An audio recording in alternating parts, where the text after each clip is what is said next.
y regional. Entonces, la importancia de realizar esta parte en la cirugía es que pues la mayoría de las neoplasias pues tienen la capacidad de producir la metástasis por los vasos linfáticos. Entonces, el hecho de retirar estos ganglios va a mejorar la supervivencia de los pacientes. Se puede retirar en bloque el tumor primario y los linfáticos que lo drenan, siempre y cuando pues estén adyacentes, ¿no? Un ejemplo sería el cáncer colorectal y los cánceres gástricos, pero por ejemplo hay tumores que pues están separados estos dos elementos, como serían los melanomas. Entonces la operación de los ganglios puede hacerse a través de una incisión separada. Este, el hecho de realizar una linfadenectomía va a disminuir la recurrencia tanto regional como de las metástasis a distancias de casi todos los cánceres. El objetivo va a ser realizar un mapeo linfático y la biopsia del ganglio centinela. ¿Para qué? Pues para tener una mayor probabilidad de contener la metástasis porque va a implicar una menor penetración corporal. Vamos a hacer también la disección selectiva de los ganglios linfáticos regionales y se puede hacer el ganglio en dos formas, ¿no? O sea, el ganglio linfático, nada más como para recordar, es el primer ganglio en recibir el drenaje del sitio del tumor. Entonces, si nosotros lo retiramos, vamos a contener la probabilidad de la metástasis. Y el mapeo linfático, pues se va a realizar con pigmento de azul de isulfán, coloide de azufre o albúmina, marcadas con tecnecios o una combinación de estas técnicas para detectar los ganglios centinelas. El patrón de drenaje ganglionar se va a identificar con un linfocentellograma preoperatorio y los ganglios calientes o azules van a ser los que se van a identificar. ¿Mediante qué? Pues una sonda de gamma y exploración cuidadosa del lecho ganglionar. También vamos a realizar el tratamiento quirúrgico de las metástasis a distancias. ¿Esto con qué objetivo? Pues realizar una cirugía curativa, es decir, extirpar todas las metástasis con márgenes negativos. Sin embargo, este tratamiento va a depender de varios factores: el número y sitio de metástasis, el tipo de cáncer, porque, por ejemplo, es más probable que una metástasis hepática de cáncer de colon sea una lesión aislada y pues se pueda extirpar que una metástasis hepática de un carcinoma pancreático. Los tratamientos paliativos aplicados, las respuestas a los mismos, la edad del paciente, el ritmo del crecimiento del tumor, porque pues puede determinarse en parte por el intervalo libre de la enfermedad, ¿no? Los pacientes con intervalos libres de enfermedad más prolongados van a tener mayor índice de supervivencia. La condición física del paciente y pues hay que considerar los deseos de nuestros pacientes. Las condiciones que tenemos que tomar en cuenta es que el conjunto de las metástasis debe ser resecable sin producir demasiado daño al órgano afectado. El tumor primario debe estar controlado y no debe existir otro foco metastásico. Ahora vamos a hablar acerca de la quimioterapia. Pues los objetivos de la quimioterapia va a ser disminuir la carga tumoral, lo que va a prolongar la supervivencia. Hay varios tipos de quimioterapia. La quimioterapia complementaria es la quimioterapia aplicada a un paciente con riesgo alto de recurrencia distante, pero sin datos de la misma, y el objetivo es erradicar las micrometástasis, con la intención de disminuir los índices de recaída y mejorar las tasas de supervivencia. Para esto, pues lo que nosotros queremos es aumentar la supervivencia global, prolongar la supervivencia libre de enfermedad por medio de la quimioterapia adyuvante, aumentar la supervivencia libre de progresión para la enfermedad metastástica y disminuir la carga tumoral. Y va a haber 5 indicaciones o 5 situaciones clínicas en donde podemos indicar quimioterapia. Primero tenemos la quimioterapia de inducción, que es para enfermedad avanzada, para aquellas en que no es posible pues utilizar otro tipo de modalidad. La neoadyuvante es igual para enfermedad avanzada, pero aún localizada, ya sea en el órgano o en una región anatómica. También se considera en aquellos que tienen pocos relevos ganglionares, y en esta es cuando las otras modalidades no van a estar disponibles como tratamiento inicial, pero sí se van a emplear. El objetivo de la quimioterapia neoadyuvante es reducir el tamaño de la lesión, lo que va a mejorar las posibilidades de tener una resección completa y aumentar la posibilidad para algunos tumores, pues, de preservar el órgano y la función, disminuir el riesgo de micrometástasis y va a permitir también evaluar la sensibilidad al tumor, ¿no?, del tratamiento elegido. En estos casos, o sea, tenemos varios ejemplos, como el cáncer de mama, de recto y de vejiga. Tenemos también la quimioterapia adyuvante, cuando ya se utilizaron pues ya las otras modalidades locorregionales con éxito para reducir el riesgo de recurrencia debido pues a la presencia de micrometástasis. Las recaídas locales y diseminadas se van a deber en parte pues a la diseminación micrometastásica y el objetivo va a ser eliminar la enfermedad micrometastásica y disminuir pues el riesgo de recaída local o diseminada. La paliativa es cuando la enfermedad ya está totalmente diseminada y no es posible la curación. Sin embargo, lo que vamos a tratar es prolongar la supervivencia del paciente y mejorar la calidad de vida.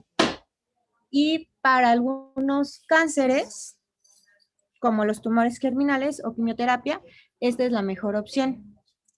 Y también está la instalación directa o perfusión directa, pues a una región de cuerpos que van a estar afectadas por el cáncer. Las desventajas es que pues se tiene que estar valorando constantemente el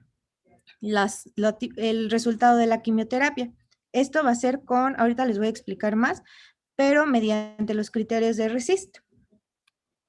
Y pues hay varios tipos de fármacos quimioterapéuticos que lo indicado sería clasificarlos según la fase del ciclo celular.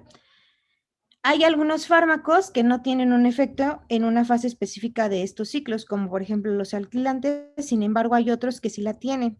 Entonces hay que tener en cuenta dependiendo nuestro tipo de cáncer.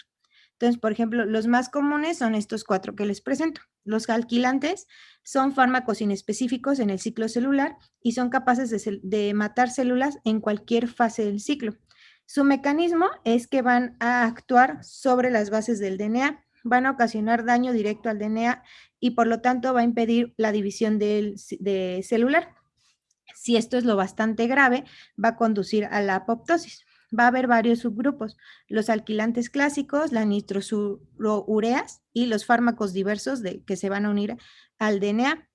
Los efectos adversos pues van a causar toxicidad, lo cual va a ser limitante principalmente en la médula ósea y en la mucosa intestinal. Luego tenemos los antitumorales, que son productos de la fermentación, igual tienen un efecto inespecífico en el ciclo celular y dañan la célula por interferencia con la síntesis del DNA o RNA. Y pues no se conoce el mecanismo exacto de estos fármacos, pero han sido muy efectivos. Los antimetabolitos tienen acción en fases específicas del ciclo celular, como principalmente durante la fase S, y tienen poco efecto en las células que están en G0. Son análogos estructurales de los metabolitos naturales, participan en la síntesis del DNA y del RNA e interfieren con la síntesis normal de ácidos nucleicos. Son más efectivos en tumores con fracción de crecimiento alta, como las leucemias, el cáncer de mama, de ovario y de tracto gastrointestinal. Y por último tenemos los alcaloides vegetales. Estos se obtienen de plantas y, por ejemplo, tenemos los alcaloides de vinca o los taxanos. Todos estos nos van a servir principalmente en la quimioterapia combinada. ¿Por qué? Porque van a contraatacar de diferentes formas el tumor por los diferentes mecanismos farmacológicos de acción. Y esto va a tener un diferente espectro de resistencia a estos fármacos. Lo que tenemos que ver es que no exista toxicidad cruzada por la resistencia y nuestro objetivo es tener estos fármacos en la dosis máxima tolerable en cada uno de ellos sin que exista toxicidad. Y es más eficaz por 3 factores, porque va a producir la máxima destrucción celular dentro del intervalo de toxicidad para cada fármaco, va a ofrecer una cobertura más amplia de líneas celulares resistentes y va a evitar o retrasar el surgimiento de líneas celulares. Vamos a administrar la quimioterapia ya sea por vía sistémica o en administración regional y la duración va a tener dependencia del tipo de cáncer y de los tratamientos adyuvantes. Sin embargo, por lo general es cercana a los 6 meses. Y tenemos que tener en cuenta el intervalo libre de enfermedad. en donde pues la quimioterapia aplicada debe presentar la duración y eficacia suficientes para que nuestro paciente no tenga una recaída. Entonces, vamos a estar evaluando a nuestros pacientes por medio de diferentes escalas, en donde la principal y la más recomendada es la de RECIST, que va a hablar acerca de la respuesta completa, en donde va a haber desaparición de todas las lesiones blancos o disminución de los ganglios patológicos menores a 10 milímetros, una respuesta parcial con una reducción de la suma de los diámetros mayores de las lesiones blancos a un 30%, la progresión, que es un incremento de la suma de los diámetros mayores a 20% con un incremento absoluto de 5 milímetros, y una enfermedad estable donde no existe suficiente reducción, es decir, más del 30% para clasificarla como respuesta parcial, pero tampoco ya un aumento significativo para considerar progresión. La toxicidad, pues los tumores son más susceptibles a los quimioterápicos, pero más que el tejido normal. Sin embargo, los tejidos normales con una elevada fracción del crecimiento van a tener efectos por la quimioterapia, principalmente la médula ósea, la mucosa bucal e intestinal y los folículos pilosos. Entonces, el tratamiento con estos fármacos van a tener efectos tóxicos, como que la supresión de la médula ósea, la estomatitis, ulceración del tejido digestivo y alopecia. Y esto nos va a llevar a algo que se conoce como un efecto tóxico limitante de la dosis, que es un efecto tóxico en donde vamos a requerir cambio de dosis o de la intensidad de la dosis. Dania, ¿nos ayudas mencionando los efectos de la toxicidad inmediata, que sería en horas después de administrar la quimioterapia?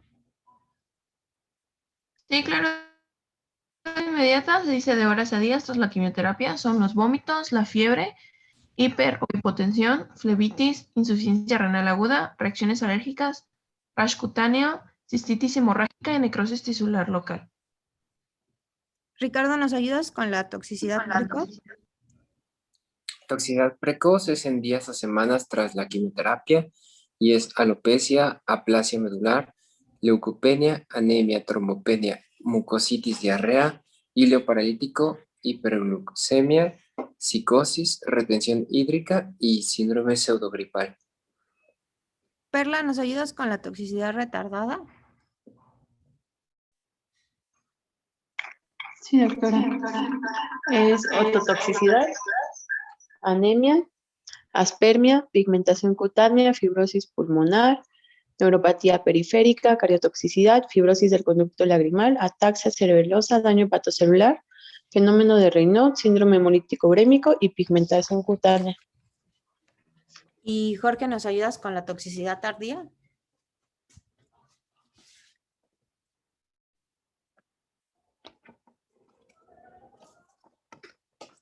¿O Ángel? Sí, doctora, demos Claro, uno. doctora. Toxicidad tardía que va de meses, años tras la quimioterapia, hipogonadismo o esterilidad, leucemias agudas, linfomas, encefalopatía, cataratas, carcinogénesis, menopausia precoz, fibrosis hepática o cirrosis y osteoporosis. Gracias. Y pues vamos a tener que la toxicidad farmacológica se va a dividir en grados. G0 es la ausencia de toxicidad. 1, toxicidad leve. 2, moderada. 3, severa e indeseable. 4, que amenaza la vida o incapacita de forma importante. Y la 5, muerte tóxica. Cada sistema, dependiendo pues a dónde va dirigida la quimioterapia, va a tener una toxicidad y cada tipo de toxicidad se va a clasificar de esta forma. Otro tipo de terapia es la hormonoterapia, que va dirigida a los tumores hormonosensibles que presentan receptores hormonales en las células tumorales, y los receptores hormonales interfieren en la transmisión de la señal de la proliferación, bloqueando su efecto. El objetivo va a ser interrumpir la proliferación celular e inducir la apoptosis. Hay dos formas: por la supresión de la fuente de hormonas, como sería la castración médica, o el bloqueo de la función de la hormona a nivel de la célula, que sería con medicamentos, como serían estos: andrógenos, antiandrógenos, antiestrógenos, glucocorticoides, entre otros. Y la resistencia las células van a ser menos sensibles a los fármacos y van a estar en sitios en que difícilmente se logran las concentraciones eficaces del fármaco, va a haber una intensificación del medicamento después de administrarlo, va a haber menor conversión del fármaco a su forma activa, disminución del nivel intercelular del producto medicamentoso, menor afinidad de la enzima y dosificación inapropiada. Todas estas van a ser las causas de nuestras resistencias. Entonces, vamos a hablar acerca de un artículo acerca de la quimioterapia paliativa y la terapia blanco en los cánceres tanto esofágico como gastroesofágico. Es una revisión y bueno, en este artículo vamos a recordar que casi el 50% de las personas con cáncer esofágico o en la unión gastroesofágica tienen metástasis al diagnóstico, por lo que se utiliza la quimioterapia ya como tratamiento paliativo.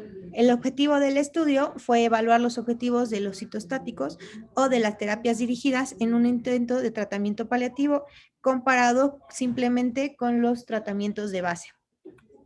El método, bueno, fue una revisión de diferentes bases como Cochrane Central Register, Medline, Embase of Web, y se hizo el 13 de mayo del 2015, pero se hizo también una búsqueda adicional en septiembre del 2017, no se restringió al idioma inglés y los criterios de selección fueron ensayos clínicos aleatorizados de tratamiento quimioterápico o dirigido paliativo contra los cuidados paliativos o con controles.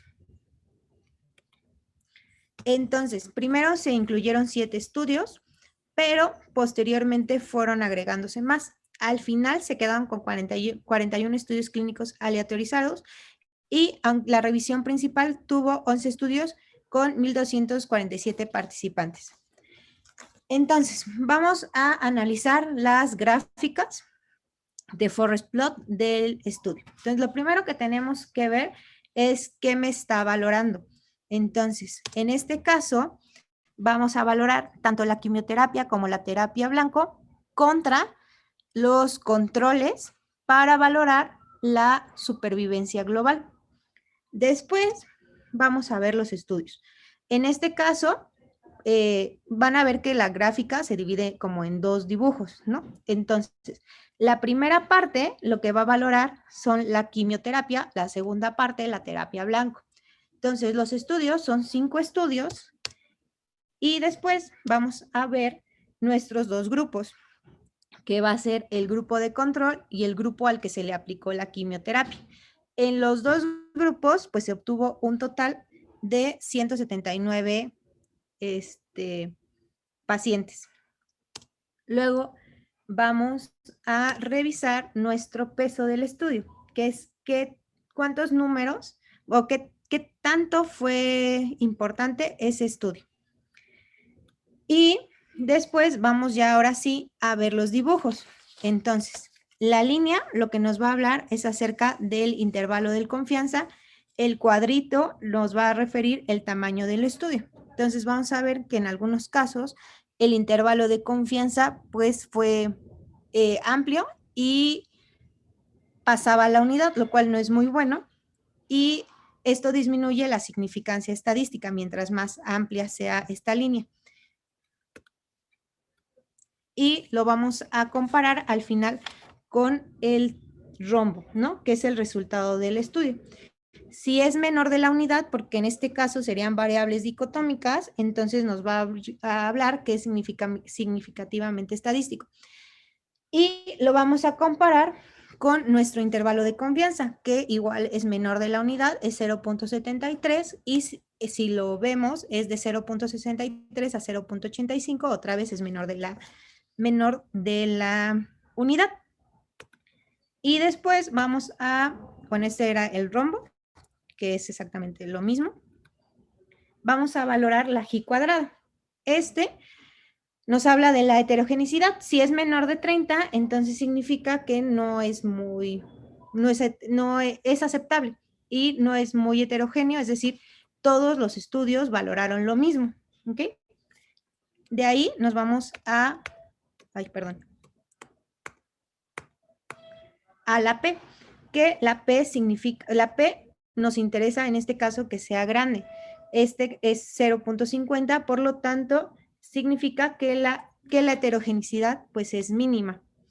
Y por último, valoramos la P, que si es menos de 0.5 significa que es significativo.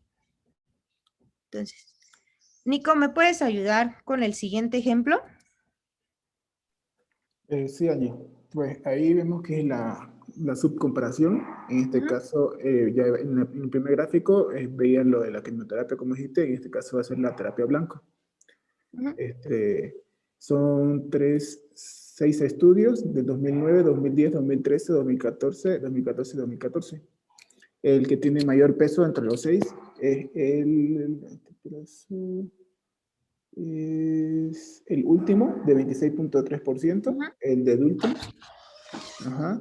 Todos vemos que hay algunos que cruzan la unidad, pero al realizar el estudio ya tenemos un rombo del lado de menor a 1, que sería de 0.75, perdón, que va desde 0.63 a 0.90. Está a favor de la parte experimental y no del control, en este caso de la terapia blanco. Respecto a la heterogeneidad, pues tiene una G cuadrada de 25% y una P de 0.24, es decir que es un estudio muy poco heterogéneo, es más homogéneo, entonces sí nos sirve. Y la P es estadísticamente significativo con una P de 0.002.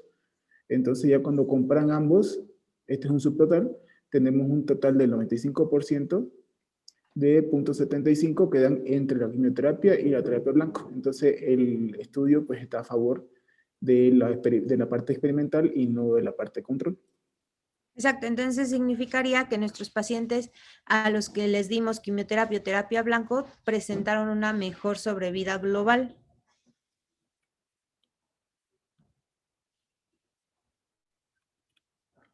Sebas, ¿me ayudas con el siguiente ejemplo, por favor?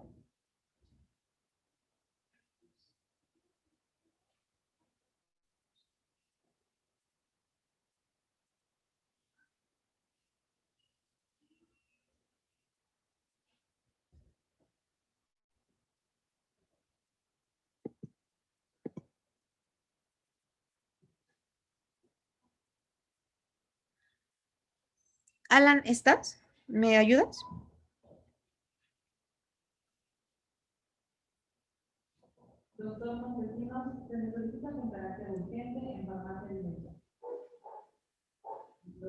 Yo te ayudo, Angie, porque Alan está en quirófano. Ah, sí, bueno. Pues esta es una gráfica Forest Plot.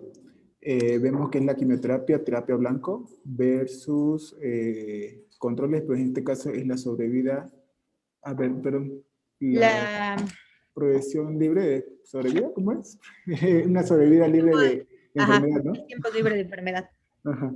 En este caso son 5 estudios, los Relsen de 2009, Lordic 2013, y así sucesivamente. El que tiene mayor peso es el de 24.5%, que es el de Dulton. Y en la grafiquita pues vemos que el cuadradito más grande es el último, ¿no? Por eso tiene mayor peso. Vemos que el diamante está al lado a favor del experimental y ya lo corroboramos con el riesgo relativo de 0.64, es decir, que no cruza la unidad, va de 0.92 a 0.45. Ajá. Y este estudio sí es un poco heterogéneo, es decir, que todos esos estudios no comparaban casi lo mismo, ¿no? Exacto, Pero, ¿por qué? Porque es mayor de 60. Ajá, es mayor de 60, 50, 40 o algunos toman 60, ¿no? Pero vemos que la P es muy pequeñita, la P de la heterogeneidad. Eso tienen que tomar en cuenta cuando lean más para los R1, ¿no? Porque esto van a comenzar a leerlo ellos. Pues vemos que la P para la heterogeneidad tiene que ser alta, es decir, entre más alta mejor. Y la G cuadrada tiene que ser pequeña en porcentaje. Si tuviéramos una G cuadrada acá del 0%, pues es homogéneo el estudio, pero en este caso es heterogéneo el estudio, ¿no? Y vemos que la P estadísticamente es significativa con un 0.02, ¿no? Pero nos llama la atención la heterogeneidad, ¿no? En este caso tendríamos que agarrar y hacer estudios que estudien lo mismo, ¿no? Ajá, que estudien lo mismo y que tengamos una mayor población para que de esa forma, pues nuestra heterogeneidad sea mejor. ¿Ok? Y entonces con estos resultados nosotros los tendríamos que tomar a reserva porque pues como dice Nico, no se estaba valorando lo mismo en todos los estudios. ¿Ok? ¿Hay algún R1 que nos quiera ayudar con la siguiente gráfica? Si nos entendió.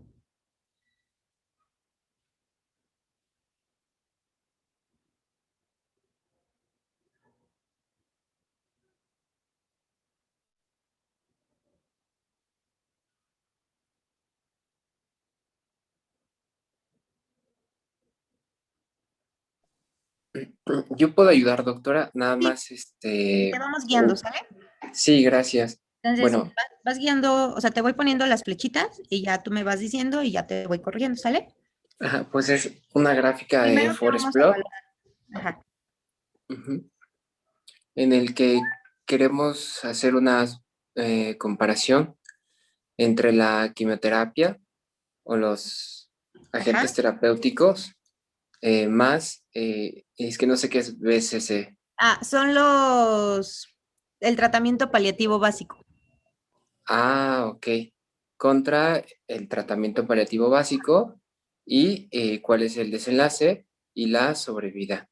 Ajá, la sobrevida Entonces, global, ¿no? la sobrevida global, así es. Entonces tenemos 5 estudios, Ajá. eh, uno de 1982, uno de 1998 y 3 del 2014, Ujú. en el que Vamos a estoy... verificar Mm, los grupos, ¿no? ujú. Entonces, el que veo que tiene mayor peso es el que tiene mayor población, Ujú, que es el de 2014 de Dutón ujú. con 43.6%. Ok.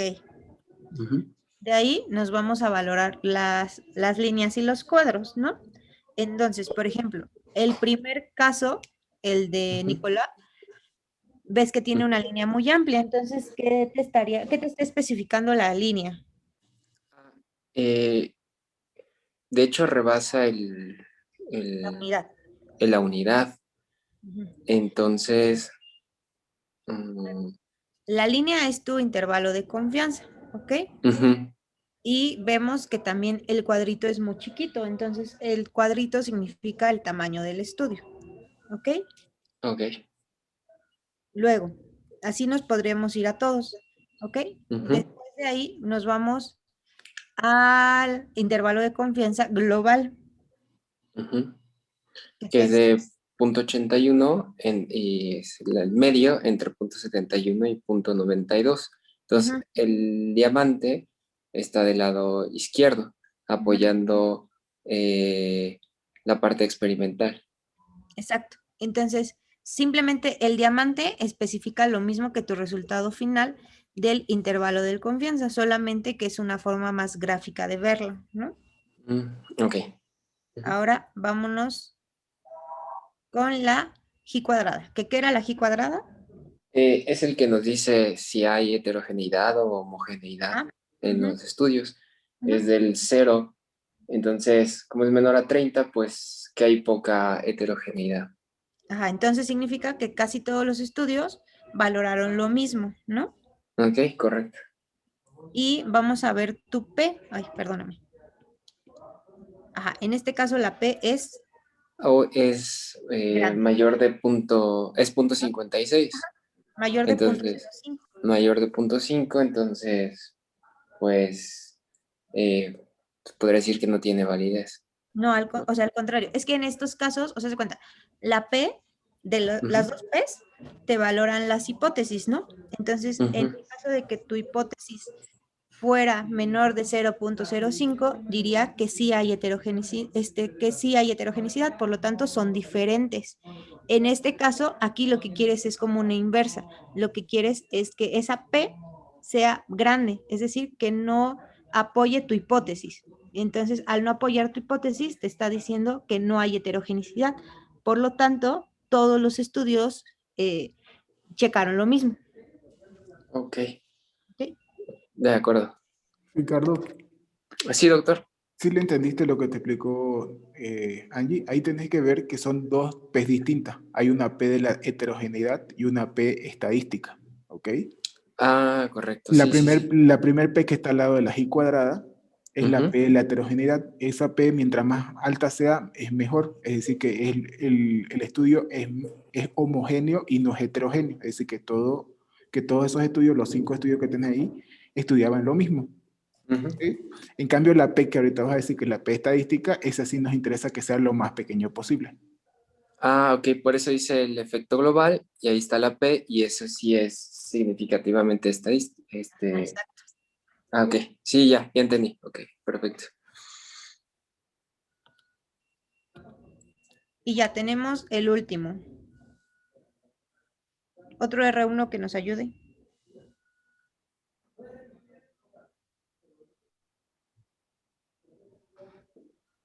Yo, doctora, así que le ayudo. Bueno, creo Sí, que ya estoy entendiendo un poco más. ok, va. Entonces, igual esta gráfica de Forest Plot va a evaluar pues la quimioterapia contra pues o sea, un tipo de quimioterapia contra el otro. ¿Cómo era? El BCSC, perdón. El tratamiento paliativo. Tratamiento paliativo. Y bueno, la progresión libre de enfermedad. Ajá. Entonces, en este, bueno, vamos a tener nada más dos estudios, ambos del 2014. El que tiene pues mayor peso, mayor población, pues es el estudio de Dutton de 2014 con un peso de 55.7. Y bueno, después pues hay que evaluar en la gráfica. El rombo, pues igualmente que los pasados, está orientado a favor de la rama experimental del estudio. Ajá, sí, Y, pero hay un detallito, ¿no? Que está pasando la ajá, unidad. bueno, ajá, ajá, o sea, está, o sea, a favor, pero sí logra pasar la unidad. Y no nos iríamos a ver ¿cómo se llama? Bueno, el índice de confianza, Ajá, el intervalo de el confianza. intervalo de confianza, que bueno, aquí va de 0.28 a 1.18, el que nos da el estudio es de 0.58, el cual entra en el intervalo que nos da. ¿Eso qué quiere decir? Que entonces Eh, al momento de repetir muchas veces esos estudios, la mayoría de las veces va a caer a favor de los agentes nuevos, es decir, de la fase experimental. Sin embargo, en algunas ocasiones va a ser a favor de el tratamiento paliativo. Ok, sí, pero en la mínima, ¿no? Ajá, en mínimas ocasiones. Ok, perfecto. Y bueno, hay que ver posteriormente, pues la chi cuadrada, que como ya habíamos mencionado, bueno, ya había mencionado, era para evaluar la heterogeneidad del estudio.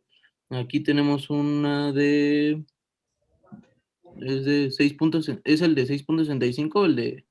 Es el de 85. Tú ves la Ah, G cuadrada, la I, ok, esa es la que ajá. te interesa. Ah, entonces la tenemos pues muy elevada. Entonces, Ajá, pues, porque es quiere más de decir que el 60. estudio fue heterogéneo, Exacto. que no evaluaron lo mismo. Y Lo bueno, aquí, comprobamos con tu P, ¿no? ajá, como lo comprobamos con la P, la cual pues es menor de, eh, sí, de 0.5, Ujú. la cual pues eso nos dice que, no, me estoy Y confundiendo con la ahí vas, 4. ajá, sí, vas así. Lo cual te indica que tu estudio es heterogéneo, Ajá, porque, o sea, no valoraron lo mismo. ajá. En cambio, la otra P, que tendríamos de 0.13, esa Ujú. al ser mayor de 0.5, pues nos dice que, bueno, lo que entendí que la hipótesis sería cierta, ¿no? No, aquí dirías al revés, o sea, aquí no Mm, es estadísticamente significativo, por lo tanto, los resultados de este estudio todavía los vas a tomar con más reservas, ¿ok? No sabes si realmente les funcionó la quimioterapia a comparación de solamente dejarles el tratamiento paliativo.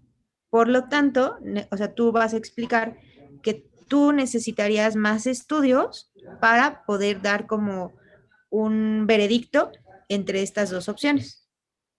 ok, ok, sí, está perfecto, gracias, doctor.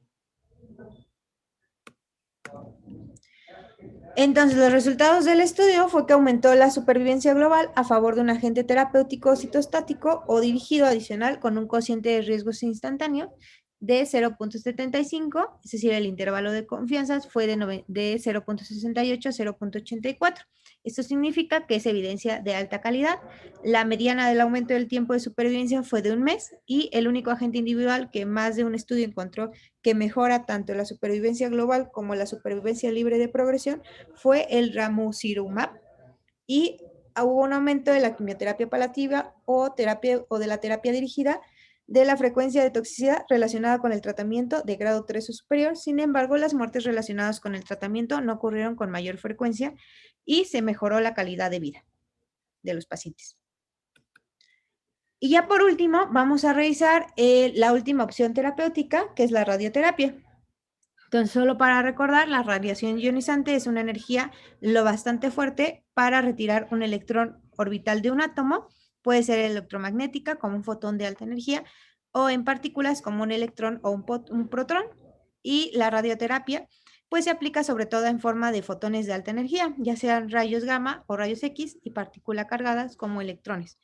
Los rayos gamma son fotones que se liberan del núcleo de un átomo radioactivo y los rayos X son fotones que se crean en forma electrónica.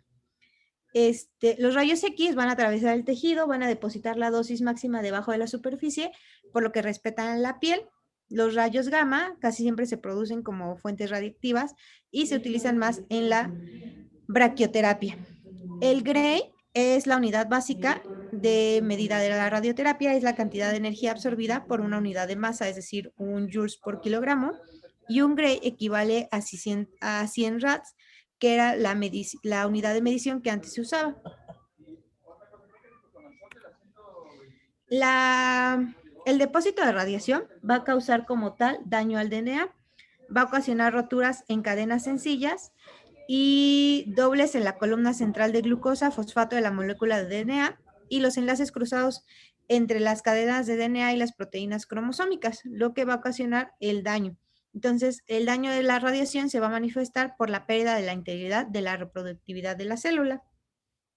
Y las fases más sensibles a la radiación van a ser G2 y M, mientras que las menos sensibles van a ser G1 y S. Entonces, lo primero que tenemos que saber es, ya para aplicar la radioterapia, es qué parte se va a radiar, porque se va a aplicar una dosis homogénea en cierta región, que va a incluir tanto el tumor como los tejidos circundantes con riesgo de enfermedades subclínicas.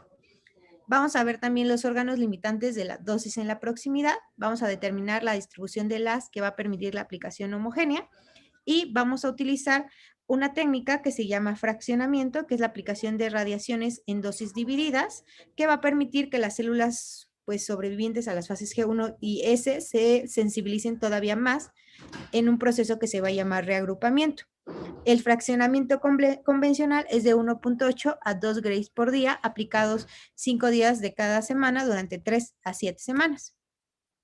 Y vamos a tener 3 tipos de radioterapia: la preoperatoria, la posoperatoria y la transoperatoria. La preoperatoria va a tener las ventajas de que va a minimizar la siembra tumoral, pero la desventaja de que va a ocasionar mayor riesgo de problemas para la cicatrización de la herida y la dificultad para planificar la radioterapia subsiguiente después de los márgenes quirúrgicos positivos. En el posoperatorio, la ventaja va a ser que pueda hacerse el estudio de la pieza quirúrgica y la radiación se va a reservar para el paciente que realmente se beneficie de esta. Y la desventaja es que el volumen de tejido que requiere la radiación pues podría ser mayor por la contaminación quirúrgica en los planos adyacentes. En este tipo pues va a entrar la braquiterapia. Y por último tenemos la radioterapia transoperatoria, que a menudo se usa combinada con la radioterapia de haz externo. Los efectos de la radioterapia son muchos y se pueden dividir en agudos o crónicos. Perla, ¿nos ayudas con la gráfica? Con la tabla, por favor. Sí. Gracias. A ver, esta es una tabla en donde se ilustran los efectos locales de la radiación, dependiendo del órgano que estén afectando. Los cambios agudos en la piel pueden ser eritema, descamación húmeda o seca y depilación. Y los cambios crónicos consisten en telangiectasia, fibrosis cutánea y ulceración. En el aparato digestivo generalmente son náusea, diarrea, edema, ulceración y hepatitis. Como cambios crónicos tenemos la estenosis, ulceración, perforación y hematoquesia. En los riñones no tenemos cambios agudos, pero cambios crónicos pueden ocurrir en enfermedades como nefropatía e insuficiencia renal. En la vejiga, dispuria, y como cambios crónicos, hematuria, ulceración y perforación. En las gónadas, un cambio agudo común es la esterilidad, y en cambios crónicos, atrofia e insuficiencia ovárica. En el tejido hematopoyético, los cambios agudos consisten en linfopenia, neutropenia y trombocitopenia, y como cambio crónico, la pancitopenia. En el hueso hay detención del crecimiento de las epífisis, y como cambios crónicos puede ocurrir necrosis ósea. En los pulmones, neumonitis como cambio agudo, y como cambio crónico, fibrosis pulmonar. En el corazón únicamente tenemos como cambios crónicos pericarditis y daño vascular. En la confluencia entre el tubo digestivo y el aparato respiratorio podemos encontrar mucositis, xerostomía y anosmia, que son muy comunes, y como cambios crónicos, xerostomía y carie. En los ojos, conjuntivitis, y como cambio crónico, catarata, queratitis y atrofia del nervio óptico. Y por último, en el sistema nervioso central tenemos edema cerebral y crónico, necrosis o mielitis. Muchas gracias. Y bueno, esta sería la última diapositiva. Como conclusiones, pues la etiología del cáncer no ha podido establecerse, no existe una sola y única causa, sino un grupo de factores cuyos efectos actúan de forma sinérgica y predisponen al cáncer. El cáncer se considera una enfermedad crónica degenerativa, la cual a través del tiempo ha presentado un incremento en el número de casos nuevos, por lo que la importancia de entender la biología del cáncer es determinar las causas de la enfermedad y con esto poder intervenir modificando esa exposición e impactar en la historia natural de la enfermedad para así ayudar a los pacientes. Actualmente existen mejores pruebas diagnósticas y tratamientos y de esta manera la supervivencia se ha prolongado. Muchas gracias.